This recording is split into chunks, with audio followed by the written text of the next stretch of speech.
In an earlier video, we noted that thoughts are not facts. And despite this obvious truth being the case, we saw how we anyway become fused with our thinking process. So, given that our thoughts are just so many mental events, we explored the benefits of mindfully stepping back to notice and accept them as best we can, and naturally doing so without getting caught up in the drama that typically goes with them. This video now takes the diffusing process a step further. It invites us to pause and notice the unreliable backstories we have created around our history and who we are. And it suggests we find a way of diffusing this narrative as well. As we've seen, we humans have a unique ability to be self-aware, which allows us to view ourselves as if we were an outside observer. It is this ability that enables us to compare ourselves with others, and then judge how we are faring in the world. The early mammalian or emotional part of our old brain provides us with the need to be accepted by our tribe. This ancient instinct translates into a yearning to be noticed, cared for, and included in society. And the deep craving that we have for self-esteem only serves to reinforce our desire for others to see us in the best possible light. So it is that we're likely to weave a somewhat rose-tinted history of ourselves that we might present to the world. Many of us go to some lengths to conceal certain aspects of our life, abilities, or experiences, while exaggerating or even making up others. In this way, over time, we unconsciously develop a conceptualized self that justifies who we are and why we are the way we are. Perhaps unsurprisingly, this conceptualized self can differ quite significantly from the reality of our true self. Still, we might promote and defend this fabricated self without giving much thought to what we are doing.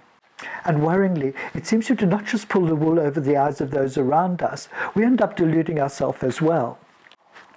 But it's easy to lose sight of the fact that an attitude of superiority will do little to improve our sense of belonging. It turns out that believing we are better than others is only likely to increase our feelings of alienation and aloneness.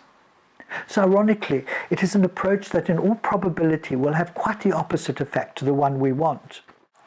In addition to this, when our focus is on bolstering our self-esteem using fabricated stories, we are less conscious of our deeper needs and the values that we hold dear. We are also less resilient and more prone to such mental health conditions as chronic stress, anxiety, and depression. Of course, healthy self-esteem is a valuable trait that we should not deny. There's a softness and an ease that goes with genuine self-esteem. It allows us to gracefully accept our flaws and admit to past mistakes, which can give us a sense that we've learned something because of them. Also, good self-esteem is associated with pleasant feelings and with taking the initiative, and it can help us see ourselves as being popular, bright, and attractive. So how do we go about becoming less fused with our backstory, while still cultivating healthy self-esteem and meeting our need for social connection? With our training and practice in the dual anchors of applied mindfulness and self-compassion, we can learn to simply notice our yearning for acceptance, without judging it, or wishing it were other than it is.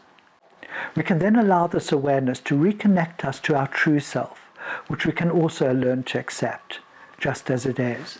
And in doing so, we free ourselves from the need to have others buy into our made-up stories, or have them believe that we are somehow special. It follows that with self-acceptance, it no longer matters whether we match the expectations of others. It turns out we can let our awareness become the core of who we are.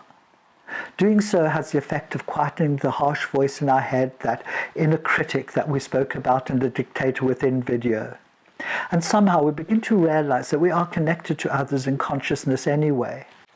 So to summarize, just as we learn to do with our thoughts, the invitation here is to mindfully step back and notice and accept our personal fabricated backstory as best we can, and to do so without getting caught up in the drama that might go with it. So rather than asking the question, who am I? Might it not be a lot more helpful for us to ask, what am I doing in this moment? After all, the present is the only reality we have. Expect life to be different.